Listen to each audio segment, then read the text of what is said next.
Good morning everyone, welcome back to my YouTube channel. आज की class में हम करेंगे एसएससी एमटीएस के प्रैक्टिस सेट नंबर 10 को, जो नवीन सर के द्वारा करवाया जाता है। और अगर आप हमारे चैनल पर नए हैं तो चैनल को सब्सक्राइब जरूर करें और इस क्लास के पीडीएफ के लिए हमारे व्हाट्सएप नंबर पर कॉन्टैक्ट करें। सबसे पहले हम करेंगे रिवीजन, जो हमारे 10 क्वेश्चन होंगे सेट नंबर 9 के। चलिए तो हम कर लेते हैं इसका रिवीजन। ओणम 10 दिन का त्यौहार कहाँ पर मनाया जाता है? तो ओणम केरल राज्य में मनाया जाता है और ये 10 दिन का त्यौहार है और इसका 10वां दिन थिरु ओणम कहलाता है। अल कप डांस किस राज्य से संबंधित है? वेस्ट बंगाल से। कशाबू साड़ी का संबंध किससे है? केरल राज्य से है। नीतीश कुमार ने पैरालंपिक 2024 पेरिस पैरालंपिक में गोल्ड मेडल जीता है, तो किस में जीता? बैडमिंटन में जीता। वाइड एंगल नामक पुस्तक किसकी है? अनिल कुंबले की पुस्तक का नाम है। वर्तमान में भारत के मुख्य आर्थिक सलाहकार कौन है? तो ये अनंत नागेश्वरन है। और मुख्य आर्थिक सलाहकार क्या कार्य करता है? तो यह आर्थिक सर्वेक्षण को जारी करता है, जो बजट से एक दिन पहले जारी किया जाता है। और बजट को पेश करने का कार्य वित्त मंत्री के द्वारा किया जाता है। और वर्तमान में भारत की वित्त मंत्री का नाम है निर्मला सीतारमण। सुप्रीम कोर्ट एक अभिलेख न्यायालय है, इसका वर्णन किस अनुच्छेद में? अनुच्छेद 129 में। सियाचिन ग्लेशियर की लंबाई कितनी है? 75 किलोमीटर है। और सियाचिन ग्लेशियर भारत का सबसे लंबा ग्लेशियर है। तो आपको बताना है कि पिछली क्लास में हमने पढ़ा था विश्व का सबसे लंबा ग्लेशियर या सबसे बड़ा ग्लेशियर कौन सा है? तो इसका आंसर देना आपको कमेंट बॉक्स में। नर केसरी की उपाधि किस चोल शासक ने ग्रहण की थी? तो ये की थी विजयालय ने, और विजयालय ही चोल वंश का संस्थापक था। ओलंपिक ऑर्डर से सम्मानित अभी हाल ही में कौन व्यक्ति बने हैं? तो ये बने हैं अभिनव बिंद्रा, जो पहले भारतीय बने हैं ओलंपिक ऑर्डर पाने वाले। और इनका संबंध शूटिंग से, और इन्होंने सन 2008 के बीजिंग ओलंपिक में पहला व्यक्तिगत गोल्ड जीता था। ओलंपिक ऑर्डर से सम्मानित अभी हाल ही में गोल्ड अवार्ड किसको दिया गया है? गोल्ड अवार्ड दिया गया है इमैनुअल मैक्रोन को, जो फ्रांस के राष्ट्रपति हैं। और इनको जो पेरिस ओलंपिक सफलतापूर्वक कंप्लीट हो गए हैं, संपन्न हो गए हैं, उनके लिए इनको गोल्ड अवार्ड दिया गया है। अब हम देखेंगे प्रैक्टिस सेट नंबर 10 का रिवीजन। जल्दी हम करेंगे। किस क्लासिकल डांस की उत्पत्ति राजस्थान से हुई है? तो हुई है कथक क्लासिकल डांस की, और यह राजकीय नृत्य है। राजस्थान का राजकीय नृत्य है। भेल ट्राइब के द्वारा किया जाने वाला घूमर नृत्य है।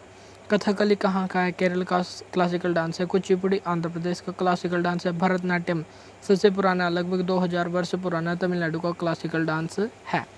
कथक में प्रमुख रूप से 3 घराने हैं, और ये 3 घरानों के नाम कौन कौन से? जयपुर घराना, बनारस घराना और लखनऊ घराना।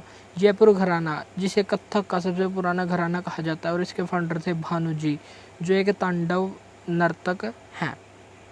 बनारस घराना के फाउंडर हैं जानकी प्रसाद, और ये प्रमुख तबला वादक थे। और जानकी प्रसाद राम सहाय के भाई थे, और राम सहाय एक प्रमुख तबला वादक थे। लखनऊ घराना के फाउंडर थे ईश्वरी प्रसाद, और लखनऊ घराने से ही संबंधित है पंडित बिरजू महाराज, जिनको कथक का प्रतिपादक या कथक का जन्मदाता या कथक का जनक माना जाता है। और अभी हाल ही में इनका निधन हो गया है। और कथक को मुगलों के द्वारा संरक्षण प्रदान किया गया था। तो वह कौन सा क्लासिकल डांस था जो मुस्लिम संस्कृति से प्रभावित था? तो मुगल मुसलमान थे, तो मुस्लिम संस्कृति से प्रभावित कौन था? कथक डांस था। फुगड़ी फोक डांस कहाँ का है? तो फुगड़ी फोक डांस है गोवा का, और यहीं पर कोंकण तट होता है, और कोंकण फेस्टिवल यहीं पर होता है। डांडिया कहाँ का? गुजरात का। बिहू कहाँ का है? तो ये असम का है, और ये 3 प्रकार का होता है। रंगोली बिहू, कटी बिहू और भोगली बिहू, ये सभी असम राज्य से संबंधित है। सिंह और मयूर नृत्य यानी कि लायन एंड पिकॉक डांस, इसका संबंध है अरुणाचल प्रदेश से। अरुणाचल प्रदेश में ही पासी डांस, टापू डांस, चालो, वाचो, अजीलामो, पोनुंग, पोंग, पोपिर और बर्दो छम, तो ये सभी नृत्य कहाँ पर किए जाते हैं? अरुणाचल प्रदेश में किए जाते हैं। हरेली फेस्टिवल का आयोजन कहाँ पर किया जाता है? छत्तीसगढ़ में।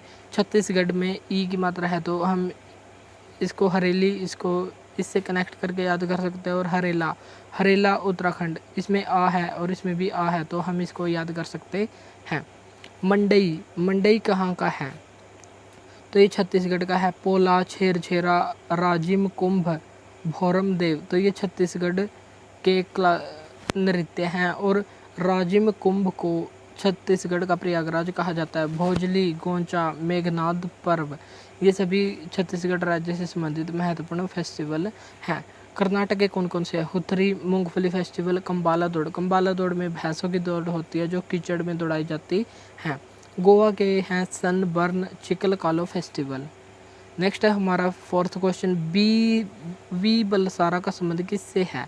तो ये एक पियानो वादक हैं, पियानो बजाने वाले हैं और पियानो से ही संबंधित हैं सत्यजीत प्रभु।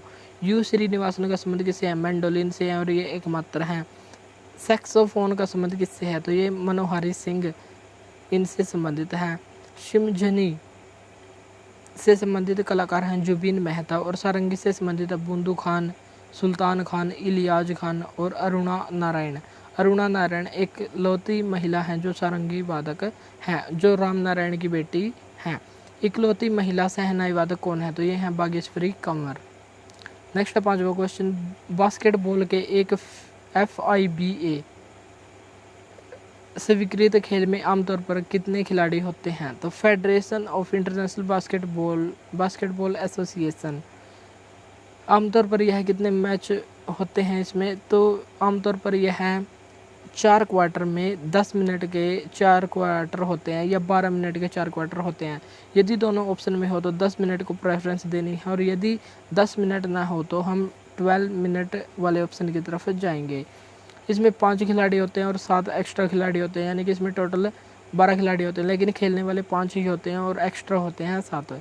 बास्केटबॉल में कितनी पोजीशन होती है? तो 5 खिलाड़ी होते हैं तो 5 ही पोजीशन होती है और ये 5 पोजीशन है point guard, small forward, power forward, shooting guard, centre guard. तो ये सभी 5 पोजीशन भी ध्यान रखने। और इंटरनेशनल बास्केटबॉल ऑर्गेनाइजेशन का मुख्यालय कहाँ पर स्थित है? तो इसकी स्थापना 1932 में की गई थी और इसका मुख्यालय बताना है आपको कमेंट बॉक्स में। और भारतीय बास्केटबॉल संघ, इसकी स्थापना कब की गई थी? इसकी स्थापना 1950 में की गई थी।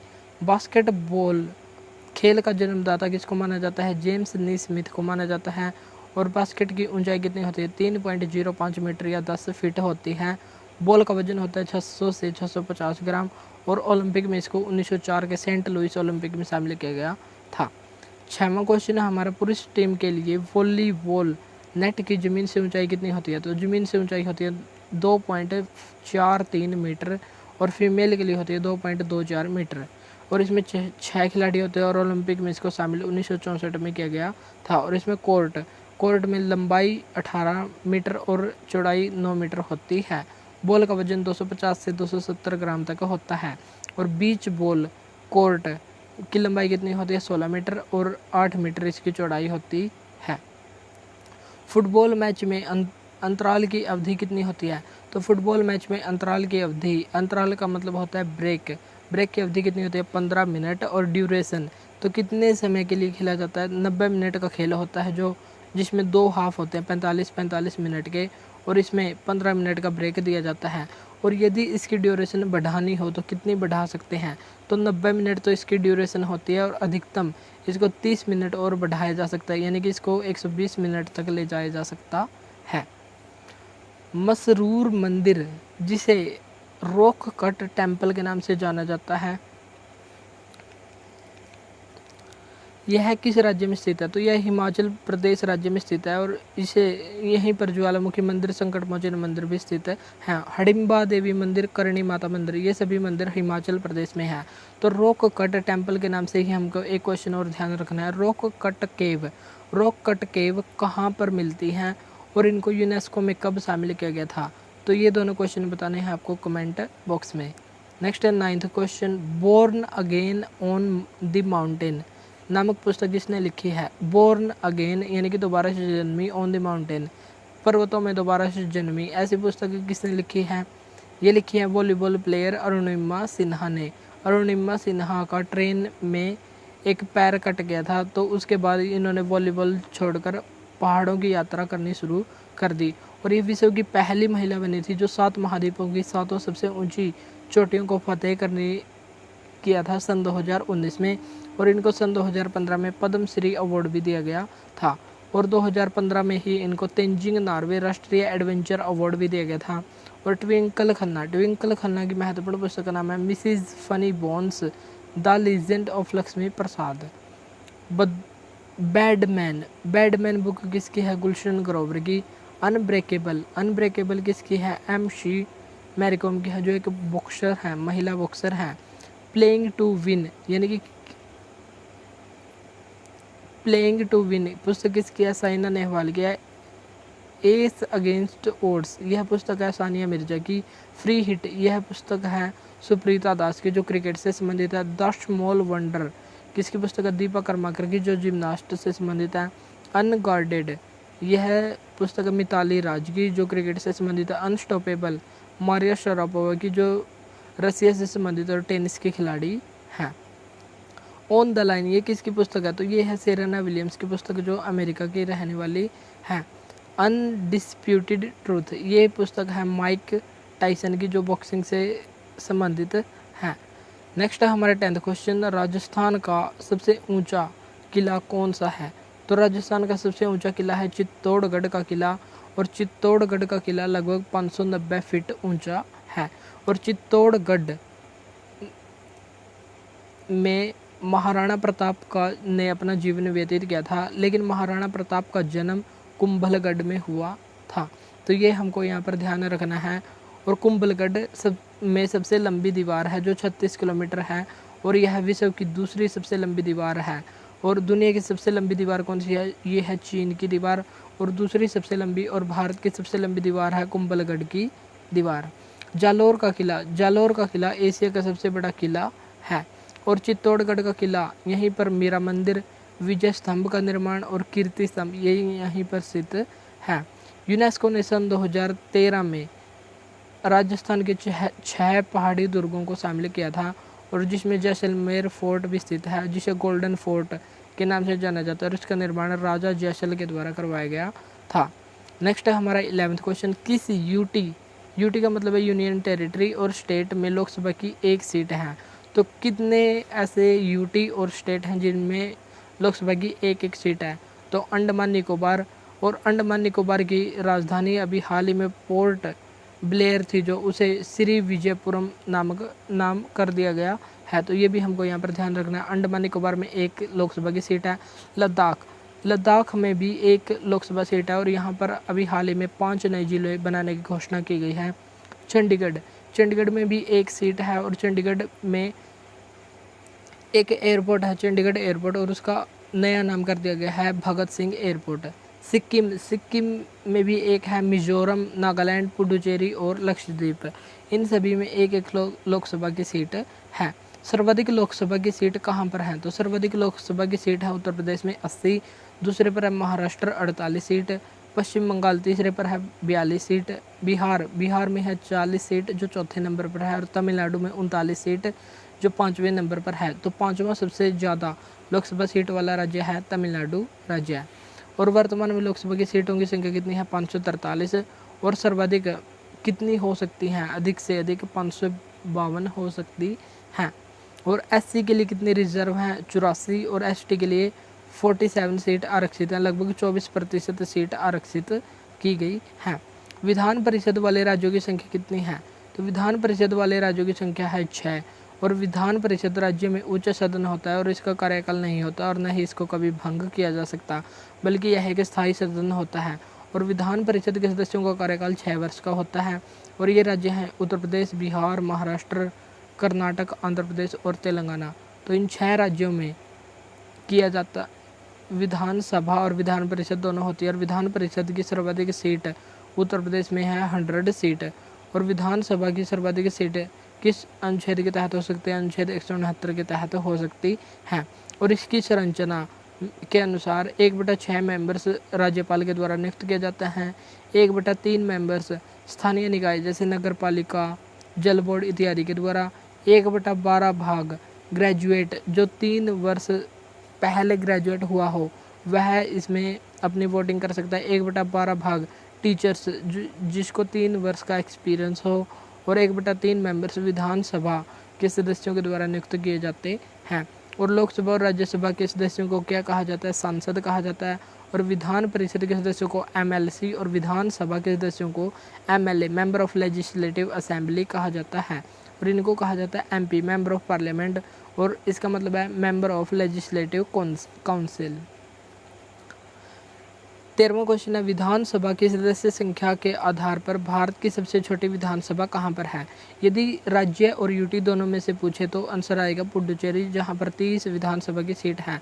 और यदि स्पेशल करके पूछे कि कौन सी भारत की सबसे छोटी विधानसभा किस राज्य की है, तो राज्य में हो जाएगा सिक्किम, जहाँ पर 32 विधानसभा सीट हैं, और ओवरऑल में पुडुचेरी सबसे कम विधानसभा सीट वाले हो जाएगी। और दिल्ली में विधानसभा सीटों की संख्या है 70, गोवा में है 40, पुडुचेरी में है 30 और सिक्किम में है 32। और दिल्ली में लोकसभा की 7 सीट हैं और राज्यसभा की 3 सीट हैं। सबसे छोटी विधानसभा कौन सी है? तो सबसे छोटी विधानसभा सीट है विलियानूर, जो पुडुचेरी की है। विधानसभा की अधिकतम संख्या कितनी हो सकती है? तो न्यूनतम हो सकती है 60 और अधिकतम हो सकती है 500। और जो 40 गोवा की है, 32 सिक्किम की है, ये अपवाद हैं, तो ये अपवाद हमको यहाँ पर ध्यान रखने हैं। उत्तर प्रदेश में विधानसभा की सीट कितनी है? 403, पश्चिम बंगाल में है 294, तमिलनाडु में कितनी है? 234, महाराष्ट्र में है 288, बिहार में है 243। तो ये 5 स्टेट हमको ध्यान रखने हैं।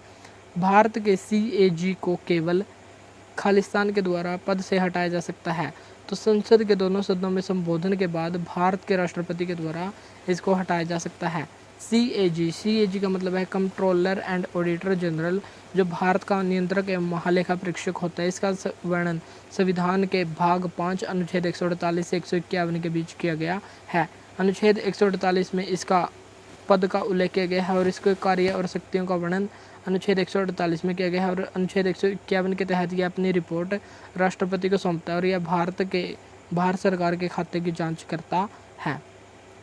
क्या कैग पर सरकार का नियंत्रण होता है? तो नहीं, इस पर सरकार का नियंत्रण नहीं होता और इसकी नियुक्ति राष्ट्रपति के द्वारा की जाती है। और इसका कार्यकाल 6 वर्ष या 65 वर्ष जो भी पहले हो वह होता है, और इसको 2.5 लाख रुपये पर मंथ सैलरी दी जाती है। भारत के पहले कंट्रोलर एंड ऑडिटर जनरल कौन थे? तो ये थे वी नरहरि राव, और वर्तमान में हैं गिरीश चंद्र मुर्मू, जो नवंबर 2024 तक रहेंगे। ये जम्मू कश्मीर राज्य के पहले उपराज्यपाल कौन बने थे? तो ये बने थे गिरीश चंद्र मुर्मू। और UN अकाउंटिंग 2024 के उपाध्यक्ष के लिए भी इनको हाल ही में चुना गया है। और WHO के बाहरी लेखा परीक्षक के रूप में, एक्सटर्नल ऑडिटर के रूप में भी इनको 2024 से 2027 तक चुना गया है। तो ये बात भी हमको ध्यान रखनी है। 15वां क्वेश्चन है, सिपकिल्ला दर्रा, इनको मिलान करना है। सिपकिल्ला दर्रा कहाँ पर मिलता है? हिमाचल प्रदेश में, जो तिब्बत से इसको कनेक्ट करता है। और सिपकिल्ले दर्रे से ही भारत में सतलुज नदी प्रवेश करती है। दिफू दर्रा कहाँ पर है? अरुणाचल प्रदेश में। फोटू ला दर्रा, फोटो हम कहाँ पर खींचते हैं? जम्मू कश्मीर में जाकर पहाड़ों में खींचते हैं, तो फोटू ला दर्रा जम्मू कश्मीर में। जेलेपला दर्रा सिक्किम में, जो तिब्बत से कनेक्ट करता है। थाल घाट, जहाँ पर भी घाट दिखे दर्रों के साथ, जैसे थाल घाट, पाल घाट, भौर घाट, तो ये महाराष्ट्र में है। माना और नीति दर्रा उत्तराखंड में है। नाथुला दर्रा सिक्किम में है, जो चाइना को कनेक्ट करता है। बाड़ा लाचा दर्रा मनाली को लेह से कनेक्ट करता है और ये हिमाचल प्रदेश में है। लिपुलेख दर्रा उत्तराखंड को तिब्बत से कनेक्ट करता है और यहाँ पर यहीं से जो मानसरोवर की यात्रा करने वाले यात्री हैं तो यहीं से होकर जाते हैं। बोमडिला दर्रा कहाँ पर है? अरुणाचल प्रदेश में, और यह तिब्बत को कनेक्ट करता है। नेक्स्ट है 16वां क्वेश्चन, दुनिया की सबसे लंबी राजमार्ग सुरंग कौन सी है? तो दुनिया की सबसे लंबी राजमार्ग सुरंग है अटल सुरंग। इसे रोहतांग सुरंग भी इसको कहा जाता था और यह मनाली को लाहौल स्पीति से जोड़ती है। इसे अटल टनल या अटल सुरंग कहा जाता है, जिसकी लंबाई 9.02 किलोमीटर है और ये सबसे लंबी। तो नेक्स्ट क्वेश्चन बताना है आपको, सबसे लंबी रेल सुरंग कौन सी है? तो यह है T80। इसे पीर पंजाल सुरंग भी कहा जाता है और इसकी लंबाई है 11.22 किलोमीटर। सबसे लंबी सड़क सुरंग कौन सी है? श्यामा प्रसाद मुखर्जी सुरंग, जो 9.2 किलोमीटर है और इसका पुराना नाम था चिन्नानी नासरी सुरंग। अटल सुरंग का उद्घाटन कब किया गया था? अटल सुरंग को राष्ट्र को समर्पित 3 अक्टूबर 2020 को किया गया था। शीत ऋतु में तमिलनाडु के तटीय क्षेत्रों में वर्षा का कारण क्या है? तो शीत ऋतु में वर्षा का कारण क्या होता है? शीत ऋतु में हवा जो वर्षा होती है या हवा भूमि से समुद्र की ओर चलती है, यानी कि लौटते हुए मानसून से वर्षा होती है। और गर्मी में मानसून की दिशा समुद्र से भूमि की ओर होती है। और मानसून मौसिन शब्द से निकला है जो अरबी भाषा का शब्द है। और जो शीत ऋतु में वर्षा का कारण क्या होता है? उत्तर पूर्वी वर्षा क्षेत्र या मानसून लौटते हुए मानसून से वर्षा यहाँ पर होती है। दक्षिण पश्चिम मानसून सबसे पहले वर्षा कहाँ पर आती है? तो केरल या पश्चिमी घाट में दक्षिण पश्चिमी मानसून से वर्षा आती है। सूर्य और पृथ्वी के बीच दूरी सबसे कम कब होती है? तो सबसे कम दूरी होती है 3 जून को, और इसे कहते हैं उपसौर या पेरिहीलियन। और सबसे दूर होती है 4 जुलाई को। दोनों के बीच दूरी सर्वाधिक होती है 4 जुलाई को, जिसे कहते हैं अपसौर या एपाहीलियन। और जो सबसे कम दूरी होती है वह होती है 14.7 करोड़ किलोमीटर या 147 मिलियन किलोमीटर। और सबसे दूर होती है 15.2 करोड़ किलोमीटर या 152 मिलियन किलोमीटर होती है। भारत पर आक्रमण करने वाला पहला मुस्लिम आक्रमणकारी कौन था? तो ये था मोहम्मद बिन कासिम, जिसने 712 ईस्वी में सिंध पर आक्रमण किया था। और इस समय सिंध के शासक कौन थे? तो इसमें सिंध का राजा था दाहिर। और जो मोहम्मद बिन कासिम था यह अल हजाज का सेनापति था, जिसने भारत पर पहला मुस्लिम आक्रमण किया था। और इस आक्रमण की जानकारी हमें चचनामा नामक पुस्तक से मिलती है, और इसके राइटर हैं अली अहमद। सिंध पर जजिया कर लगाने वाला यह पहला शासक था। कौन था? मोहम्मद बिन कासिम। और जजिया क्या होता है? जजिया एक टैक्स होता है जो गैर मुसलमानों से लिया जाता था। जैसे एक राज्य में हिंदू, मुस्लिम, सिख रहते हैं, तो मुस्लिमों को छोड़कर जिन लोगों से वो टैक्स लिया जाता था उसे कहते थे जजिया। और जजिया को अकबर ने 1564 में समाप्त किया था। तो ये भी हमको यहाँ पर ध्यान रखना है। और दिल्ली सल्तनत का एक मात्र शासक जिसने ब्राह्मणों पर भी जजिया कर लगाया था, तो वो था फिरोज शाह तुगलक, जिसकी चर्चा हम आगे वाली क्लास में करेंगे। नेक्स्ट है 20वां क्वेश्चन, गजनी का सुल्तान महमूद किस चोल राजा के समकालीन था? तो ये था राजेंद्र फर्स्ट के समकालीन। और महमूद गजनवी ने भारत पर 1000 से 1027 तक आक्रमण किए थे। और भारत पर इसने 17 आक्रमण किए थे। और इसकी जानकारी हमें किससे मिलती है? एलियट के अनुसार महमूद गजनवी ने भारत पर 17 आक्रमण किए थे। और पहला आक्रमण 1001 में राजा जयपाल को हराया था। 1008-9 में इन्हें हिमाचल प्रदेश के कांगड़ा में ज्वालामुखी मंदिर पर अटैक किया था। और 16वां आक्रमण 1025 में सोमनाथ मंदिर पर किया था। और 1014 में थानेसर पर आक्रमण किया था, जो हरियाणा का एक स्थान है। 21वां क्वेश्चन है, मोहम्मद गौरी और भीमदेव सेकंड के बीच कयाद्रा की लड़ाई राजस्थान के किस स्थान पर हुई थी? तो ये हुई थी राजस्थान के सिरोही में। और भीमदेव गुजरात के पाटन का शासक था। और भीमदेव की माँ का नाम था माँ नायिका देवी। माँ नायिका देवी ने इसको हरा दिया था। मोहम्मद गौरी ने भारत पर पहला आक्रमण कब किया था? 1175 में किया था, मुल्तान पर आक्रमण। और 1178 में माँ नायिका देवी के द्वारा इसको हरा दिया गया था। और 1191 में इसने दोबारा से आक्रमण किया। और 1191 में पृथ्वीराज चौहान ने मोहम्मद गौरी को हरा दिया था। और 1192 में अगले ही वर्ष तराइन का दूसरा युद्ध हुआ, जिसमें मोहम्मद गौरी ने पृथ्वीराज तृतीय या राय पिथौरा को हरा दिया था। और इसमें विश्वासघात पृथ्वीराज चौहान के साथ राजा जयचंद ने किया था, जो कन्नौज के गढ़वाल वंश का शासक था। और 1194 में मोहम्मद गौरी ने 1194 में जयचंद को हराया था, जो गढ़वाल वंश का था।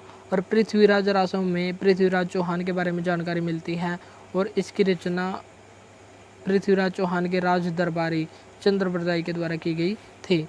कुतुबुद्दीन ऐबक ने किस वंश की स्थापना की थी? कुतुबुद्दीन ऐबक दिल्ली सल्तनत का संस्थापक माना जाता है। और उसने मामलुक या गुलाम वंश की स्थापना 1206 में की थी।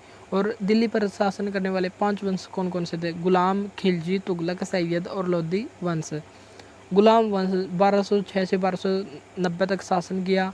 खिलजी वंश 1290 से 1320, तुगलक वंश 1320 से 1414, सैयद वंश 14 से 1451 और 1451 से 1526। और दिल्ली सल्तनत का अंतिम शासक था इब्राहिम लोदी, जिसको बाबर के द्वारा हराया गया था पानीपत की पहली लड़ाई में। और पानीपत की पहली लड़ाई हुई थी 21 अप्रैल 1526 को बाबर और इब्राहिम लोदी के बीच, और इब्राहिम लोदी को हरा दिया था। और इब्राहिम लोदी दिल्ली सल्तनत का एक मात्र ऐसा शासक था जो युद्ध क्षेत्र में मारा गया था। पानीपत की दूसरी लड़ाई 5 नवंबर 1556 को अकबर और हेमू के बीच हुई, और इसमें अकबर जीत गया था। और इसमें अकबर की तरफ से बैरम खान जो उसके संरक्षक थे वो लड़े थे। और पानीपत की तीसरी लड़ाई 14 जनवरी 1761 को हुई थी अहमद शाह अब्दाली और मराठों के बीच, और इसमें मराठे हार गए थे। तो ये भी बात एक्स्ट्रा पॉइंट है जो हमको यहाँ पर ध्यान रखने हैं। जलालुद्दीन फिरोज खिलजी के द्वारा खिलजी वंश की स्थापना की गई थी, और 1206 से 1526 तक दिल्ली सल्तनत का कार्यकाल माना जाता है। तुगलक वंश के संस्थापक थे गियासुद्दीन तुगलक, सैयद वंश के संस्थापक थे खिज्जर खान, और लोदी वंश के संस्थापक थे बहलोल लोदी। दिल्ली सल्तनत सबसे लंबे समय तक शासनकाल किसने किया था? तो बहलोल लोदी ने किया था 38 वर्ष तक, और इनका कार्यकाल था 1451 से 1489। ऐबक कुतुबुद्दीन ऐबक ने 1206 से 1210 तक शासन किया था, और पोलो या चौगान खेलते हुए घोड़े से गिरकर इनकी मौत हो गई थी, और इसने अपनी राजधानी लाहौर को बनाया था। और इसके बाद शासक आए इल्तुतमिश। इल्तुतमिश ने दिल्ली को अपनी राजधानी बनाया, और इसलिए इसको दिल्ली सल्तनत का वास्तविक संस्थापक माना जाता है। कुतुबुद्दीन ऐबक को लाख बख्श, पील बख्श, हातिम सेकंड के नाम से भी जाना जाता है। लाख बख्श लाखों का दान करता था, पील बख्श यानी कि हाथियों का दान करने वाला, और हातिम सेकंड एक महान योद्धा की तरह लड़ने वाला। ये बख्तियार काकी का एक शिष्य था। कौन? ऐबक।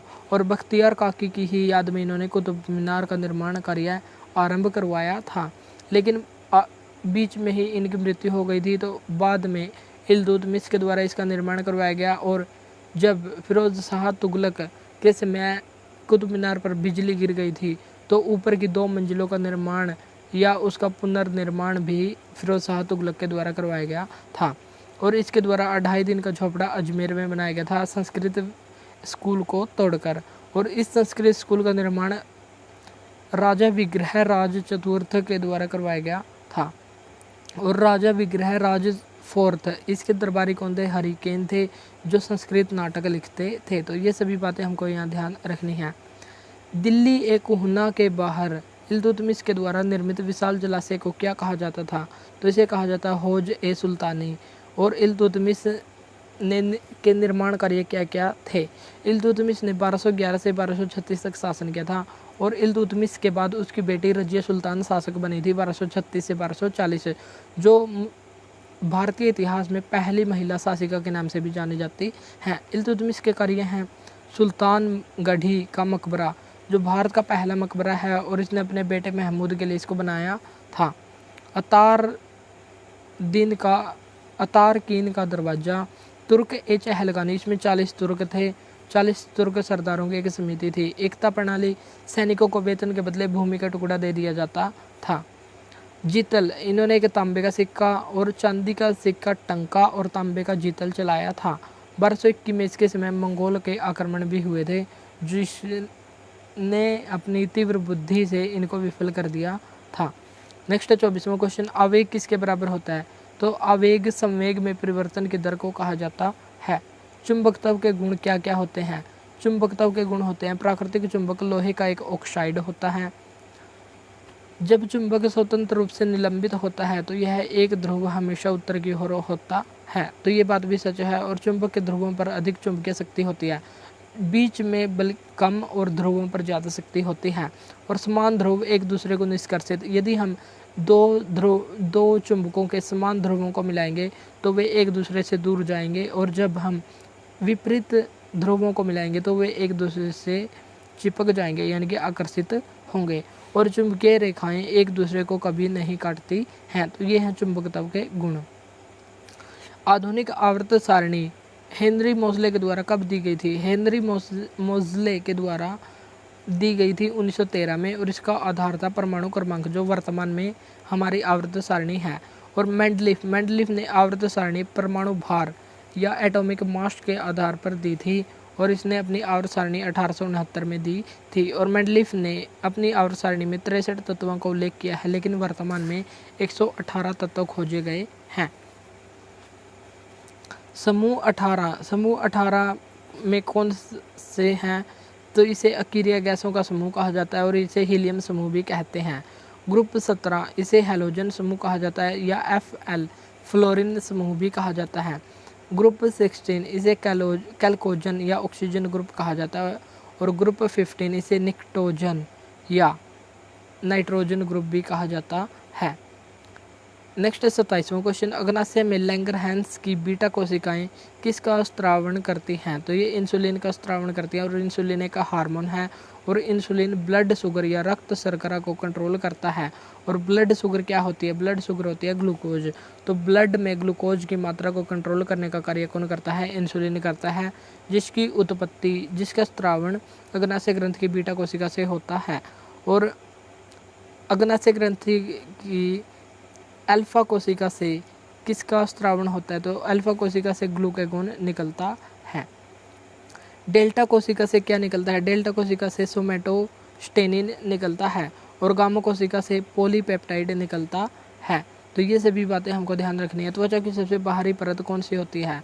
तो त्वचा की सबसे बाहरी परत होती है एपिडर्मिस और मध्य वाली परत होती है डर्मिस और सबसे आंतरिक परत होती है हाइपोडर्मिस।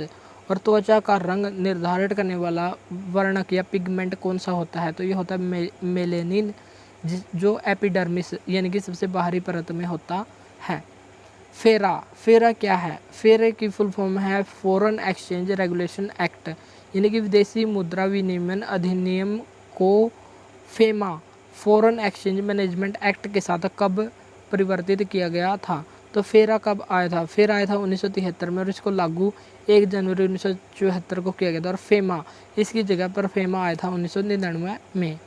FRBM की फुल फॉर्म क्या है? FRBM का मतलब है fiscal responsibility and budget management, यानी कि राजकोषीय उत्तरदायित्व और बजट प्रबंधन, जो अटल बिहारी वाजपेयी के समय आया था। और 2003 का यह बिल है, लेकिन 2004 में लागू हो गया था। बैंकिंग में RTGS की फुल फॉर्म क्या है? रियल टाइम ग्रॉस सेटलमेंट इसकी फुल फॉर्म है और इसमें न्यूनतम 2 लाख रुपए भेज सकते हैं और मैक्सिमम की कोई लिमिट नहीं है। NEFT इसे कहते हैं नेशनल इलेक्ट्रॉनिक फंड ट्रांसफ़र, जो राष्ट्रीय स्तर के इलेक्ट्रॉनिक फंड ट्रांसफ़र किए जाते हैं वो NEFT के तहत किए जाते हैं और इसमें न्यूनतम 1 रुपया और अधिकतम कोई लिमिट नहीं है। UPI हम मोबाइल से जो पेमेंट करते हैं वो करते हैं UPI से, यानी कि यूनिफाइड पेमेंट इंटरफेस, और इसी के द्वारा।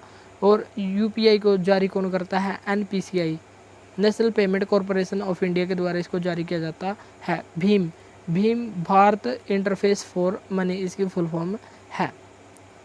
अब हम देखेंगे करंट अफेयर्स के क्वेश्चन। भारत की सबसे लंबी शहरी सुरंग का उद्घाटन कहाँ पर किया गया है? महाराष्ट्र में। और इसको पूर्ण कब कर दिया जाएगा? 2028 तक इसका लक्ष्य किया गया है कि इसको पूर्ण किया जाएगा। और इसकी लंबाई 11.8 किलोमीटर और यह ठाणे से बोरीवली तक बनेगी। स्वदेशी लाइट टैंक जोरावर का निर्माण किसके द्वारा किया गया है? DRDO और L&T Larsen and Toubro company के द्वारा इसका निर्माण किया गया है। और DRDO की फुल फॉर्म है defence research and development organisation. इसकी स्थापना 1 जनवरी 1958 को हुई थी और हेडक्वार्टर नई दिल्ली में स्थित है और इसके वर्तमान अध्यक्ष हैं Sameer Kamat. Larsen and Toubro company, इसकी स्थापना 1938 में हुई थी और हेडक्वार्टर मुंबई में स्थित है। लार्सन एंड टुब्रो कंपनी के द्वारा ही राम मंदिर का डिजाइन की निःशुल्क देखरेख की गई थी। DRDO के द्वारा ही अभी हाल ही में दोबारा इस्तेमाल होने वाला हाइब्रिड रॉकेट RHUMI फर्स्ट बनाया गया है। प्रधानमंत्री मोदी के द्वारा अंतर्राष्ट्रीय योग दिवस 2024 के तहत कहाँ कार्यक्रम में भाग लिया गया था? तो मोदी जी ने कहाँ पर भाग लिया? तो इसका आंसर देना है आपको कमेंट बॉक्स में। और 2024 की थीम क्या थी? Yoga for self and society, यानी कि खुद और समाज के लिए योगा इसकी थीम थी। और 2024 में 10वें क्रम का योग दिवस मनाया गया था। और योग दिवस प्रत्येक वर्ष 21 जून को मनाया जाता है और इसको मनाने की घोषणा सन 2014 में की गई थी, दिसंबर 2014 में, लेकिन पहली बार इसको 2015 में मनाया गया था और 2024 में अब 10वें क्रम का मनाया गया है। UN में सबसे कम दिनों में पारित होने वाला प्रस्ताव कौन सा था? योगा डे वाला प्रस्ताव था और योगा दिवस मनाने की घोषणा दिसंबर 2014 में हुई थी। तृष्णा उपग्रह अभी हाल ही में लॉन्च किया गया है, इसका संबंध किससे है? तो यह इंडिया और फ्रांस के बीच हुआ है और पृथ्वी के तापमान की निगरानी के लिए इसको लॉन्च किया गया है। चांद पर पहुंचने वाला 5वां देश कौन सा बन गया है? जापान। 2G का मतलब है सेकंड जनरेशन और G20 में G का मतलब है ग्रुप है। और साउथ कोरिया ने अभी हाल ही में नई स्पेस एजेंसी लॉन्च की है, उसका नाम है कासा। पानी के अंदर परमाणु परीक्षण हाल ही में किसके द्वारा किया गया? उत्तर कोरिया के द्वारा किया गया है। और कौन सा देश सेना पर सबसे ज़्यादा खर्च करता है? सिपरी रिपोर्ट के अनुसार सबसे ज़्यादा सेना पर खर्च अमेरिका करता है और भारत चौथे नंबर पर है। विश्व का सबसे ऊंचा फाइटर एयरफील्ड कहाँ पर है? तो ये है लद्दाख में, जो इंडिया में स्थित है। भारत की पहली एयरबस कौन सी है? C295 है।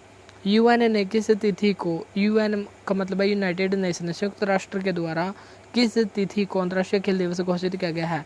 तो ये घोषित किया गया है 11 जून को। और अंतर्राष्ट्रीय फुटबॉल दिवस 25 मई को और राष्ट्रीय खेल दिवस 29 अगस्त को मनाया जाता है। तो आपको बताना है कि अंतर्राष्ट्रीय मरखोर दिवस, अंतर्राष्ट्रीय आलू दिवस अभी हाल ही में मनाए जाने की घोषणा की गई है। तो ये किस दिन मनाए जाएंगे?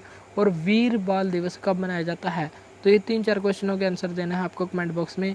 अगर क्लास अच्छी लगी तो इसको लाइक और शेयर जरूर करें। आज के लिए इतना ही, मिलते हैं नेक्स्ट वीडियो में। Thank you.